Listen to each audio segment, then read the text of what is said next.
Well, good morning, everyone. It's time for Arts and Education, and you have plans to visit Washington, D.C., maybe this holiday season. While you're there, take a trip over to the White House and visit this year's National Christmas Tree, because if you look closely, you might see an ornament that was made right here in Missoula.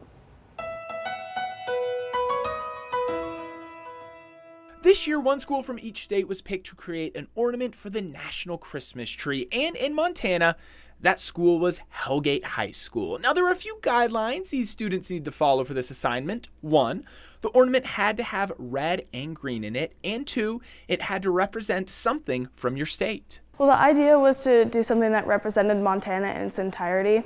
So we chose something that represents Montanans is fishing, so we chose the cutthroat and kind of went from there.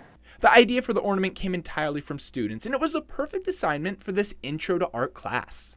So we actually took strips, and on 2 of the strips we painted a tail and like either a head or an eye, and on a 3rd strip we did like a watercolor pattern of the fish pattern, and then we used ink to outline the eyes and the tails and all the details and put the dots. As you can imagine, this project was very exciting for these high school students, and maybe just a little bit nerve-wracking as well. I was really excited, but then I was kind of like, well, I don't want to mess this up because that'd be kind of embarrassing. I was actually so excited when I found out about it because I immediately texted my parents and I'm like, oh my gosh, I'm going to make a bulb for the National Christmas Tree, so I thought it was really exciting.